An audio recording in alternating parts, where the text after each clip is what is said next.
ગતરોજ સાંસદના ચાલુ સત્ર દરમિયાન દેશના ગૃહમંત્રી અમિત શાહ દ્વારા કરવામાં આવેલ ટિપ્પણીને લઈને વિરોધમાં આમ આદમી પાર્ટી પાટણ જિલ્લા દ્વારા કેન્દ્રીય ગૃહમંત્રી અમિત શાહ સામે એટ્રોસિટી એક્ટ કલમ 3(1)T મુજબ પોલીસ ફરિયાદ દાખલ કરવા આમ આદમી પાર્ટીના હોદ્દેદારો દ્વારા પાટણ જિલ્લા પોલીસ અધિક્ષકની કચેરી,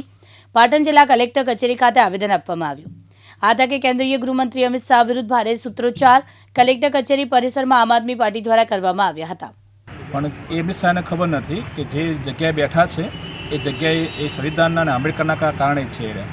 અને એ બાબતે આજે શોષિત વર્ગ છે, મધ્ય વર્ગ છે, લોકો છે, ગરીબ છે લોકો અને એમના થકી એ આજે સંસદમાં આવેલા છે અને એ એમનું નામ લઈને પણ આગળ ચાલે છે અને એમના નામ લેવાથી પણ એમને તકલીફ થાય છે। એટલે એમની માનસિકતા સ્થિતિ કરે છે કે એ શું વિચારી રહ્યા છે, સંવિધાન પર, બાબા સાહેબ પર શું વિચારી રહ્યા છે